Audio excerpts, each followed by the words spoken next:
नमस्ते, यहाँ आपके पसंदीदा जानकार व्यक्ति है।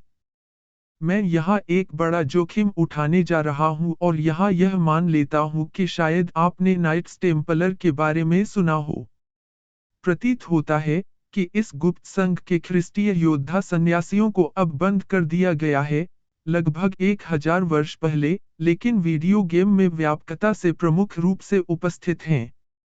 टीवी शो, उपन्यास और फिल्में इसके साथ हैरानीजनक नियमितता से आते हैं। शायद इसका कुछ इस बात से संबंध है कि नाइट्स टेम्पलर के बारे में फिर भी चर्चा होती है, और कि इस गुप्त संघ के शेष अवशेष आज भी छाया से समाज की तार खींचते हैं। चाहे जो कारण हो, साफ है कि नाइट्स टेम्पलर ने खुद को बहुत सारे साक्षात्कारिक मिथकों और किस्सों में उलझा लिया है, जो सदियों से हो रहे हैं, पवित्र ग्रेल से लेकर अर्क ऑफ द कवेनेंट और फ्रीमेसन्स की स्थापना तक।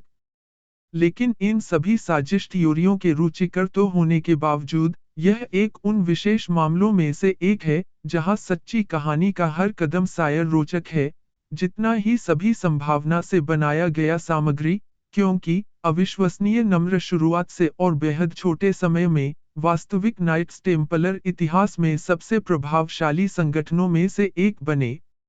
उनकी गतिशील उड़ान के दौरान, टेम्पलर अविश्वसनीय धन को प्राप्त किया, व्यापार विश्व में नए सीमाओं को तोड़ा, और उन्होंने उस प्रकार की शक्ति का अधिकार प्राप्त किया जिससे राजाओं को भी ईर्ष्या हो। लेकिन जैसा कि धीमा उतार और तेज उत्कृष्ट होता है, वैसे ही नाइट्स टेम्पलर का पतन, यदि कुछ और भी दिलचस्प था, जो एक ऐसा महानतम व्यक्ति के साथ समाप्त हुआ जो प्रार्थना घर के छाया में नोट्रडेम कैथेड्रल में जलाई गई थी, जैसे किसी विघ्नवान गीत पर कान्ये वेस्ट की तरह की शापित शापिता के साथ। लेकिन मैं अपने आप को आगे सोच रहा हूँ। नाइट्स टेम्पलर की कहानी को सबसे अच्छे से समझने के लिए, मुझे शायद शुरुआत से ही शुरू करना चाहिए, एक शुरुआत जो लगभग 1000 वर्ष पहले 1980 में पाई जा सकती है, जब पहले क्रूसेड में फ्रेंक्स ने फातिमी खलीफत से जेरूसलम को जीता। जेरूसलम अचानक ईसाई नियंत्रण में आ गया, ईसाई तीर्थयात्रियों के लिए पवित्र स्थलों का दौरा करने के लिए यूरोप के सभी ओर से ईसाई तीर्थयात्रियों का बहुत संख्या में आगमन होने लगा। लेकिन ये तीर्थयात्राएं खतरनाक थीं। जबकि जेरूसलम शहर स्वयं सुरक्षित था, पवित्र भूमि का अधिकांश, जो सागरीय समुद्र से लेकर यर्दन नदी के किनारे तक फैलता है, दरिंदे आम थे और तीर्थयात्रियों का शिकार हो जाते थे। हजारों को लूट लिया गया या फिर मार दिया गया। इस अंतर वास्तविक हत्या से बोध होकर, एक फ्रांसीसी नाइट ने ह्यूज डे पायंस का नाम किया, ने स्वयं को उस पवित्र स्थान की एक महानायक बनाने का निर्णय लिया। इसलिए उसने अपने 8 रात्रि साथियों को एकत्रित किया और जेरूसलम के दूसरे राजा बाल्डविन के आशीर्वाद के साथ, एक नया साधु संघ बनाया जिसका एकमात्र उद्देश्य था क्रिश्चियन तीर्थयात्रियों की सुरक्षा करना। शुरू में, यही था, कुछ साहसी नाइट्स तीर्थयात्रियों के साथ संवादना करने वाले थे।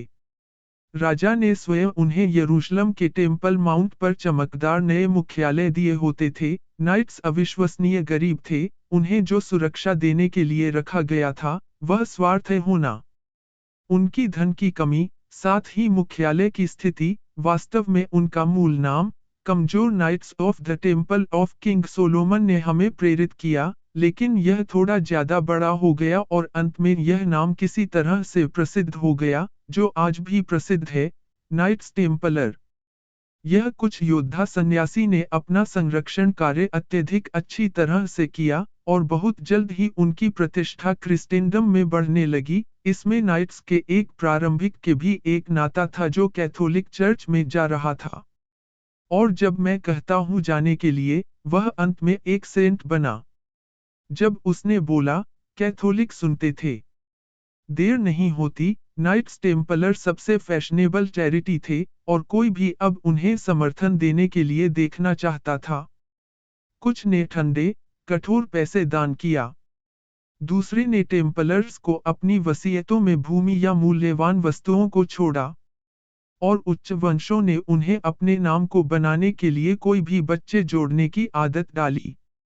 11:35 AD तक, पोप भी थोड़ी लालचाहट महसूस कर रहे थे, जिसे उन्होंने टेम्पलर्स को एक बड़े धनराशि से समर्पित करके शांत किया। 4 साल बाद, उन्होंने उन्हें करोड़ों टैक्स का मुक्ति प्रदान करने और उन्हें उन देशों में स्थापित करने वाली स्थानीय कानून से बाहर रखने वाले पापी आदेश का प्रसार किया। संक्षेप में, वे जवाब थे। सिर्फ आशा ही वहां खुद थे। वहां से, टेम्पलर्स की शक्ति और लोकप्रियता जारी रही। उनके शीर्ष पर, यूरोप और मध्य पूरे तैमूर जितने की आशा की गई थी। लेकिन टेम्पलर्स कभी भी यह सफलता अपने सिर पर चलने नहीं दिए। एक नाइट का जीवन बहुत ही तंत्रज्ञ और प्रतिबंधित था।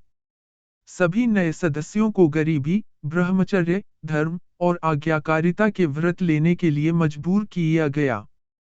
उन्हें इसके अलावा कई एक स्वतंत्रिक नियमों का पालन करना पड़ा जो यह निर्धारित करते थे कि वे अपने दैनिक जीवन को कैसे बिताना चाहिए। ये नियम अत्यंत निर्देशात्मक थे, जो नाइट्स क्या खा सकते थे, वे कैसे अपना खाली समय बिता सकते थे, और वे क्या पहन सकते थे। सबसे महत्वपूर्ण बात, नियमों ने स्पष्ट किया कि नाइट्स को सभी लागत से महिलाओं के साथ बचना चाहिए। सभी इस संतानों से संबंधित सेक्सुअल तनाव के अनुभव करने वाले थे क्योंकि नाइट्स के हथियार के साथ ही हैं। ये भयानक रिप्यूटेशन रखते थे क्योंकि वे पवित्र भूमि के मैदानों में भूमिका के अधिकारी तरीके से उत्कृष्ट होते थे। उन्होंने इतनी ही उत्कृष्टता का उदाहरण दिया कि वे पिलग्रिम संरक्षकों से प्रेमिका की जाते थे, जो क्रूसेड में सबसे कठिन लड़ाई के क्षेत्रों में जोड़े गए थे। कुछ सालों बाद, क्रमशः, संघ को आधिकारिक रूप से बंद कर दिया गया। हजारों, शायद लाखों, टेम्पलर्स को उनके संदिग्ध अपराधों के लिए मार दिया गया, जिसमें जैक्सन मले भी शामिल थे, जिन्हें राजा फिलिप ने पेरिस के सीन नदी के बीच के एक द्वीप पर जलाकर फांसी पर लटका दिया था। कहा जाता है कि मले जब जल रहे थे, तो उन्होंने पोप और राजा फिलिप दोनों पर शाप दिया, जबकि आग उन्हें खा रही थी, और उन्होंने वायदा किया कि भगवानी प्रतिशोध उन दोनों पर तत्काल होगा। और लगता है कि गाय को कृत्रिम शाप को कैसे अंजाम देना है, क्योंकि पोप और राजा फिलिप दोनों 1 साल के भीतर मर गए। यह तो नहीं कि इससे टेम्पलर्स को कोई फर्क पड़ा। उनकी दौड़ आधिकारिक रूप से समाप्त हो गई थी, जो कुछ अभियोजन से बच गए, वे अन्य कैथोलिक सैन्य आदेशों में शामिल हो गए या साधारणतः सेना से विदा हो गए, फिर कभी भगवान के नाम पर हथियार नहीं उठाए। या कम से कम, यह आधिकारिक रेखा है।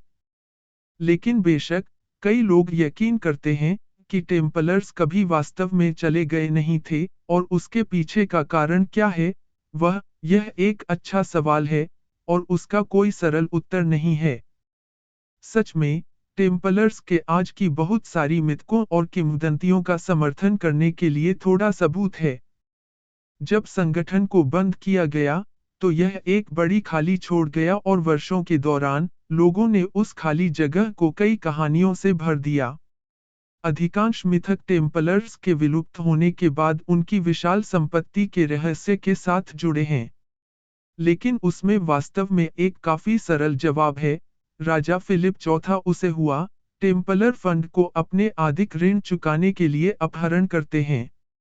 ज्यादातर यूरोपीय राजाओं ने वही किया।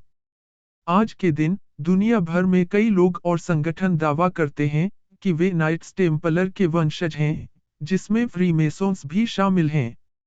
लेकिन लगभग सभी उनको सिर्फ टेम्पलर की कहानी का अपहरण कर रहे हैं, क्योंकि यह ठंडा लगता है।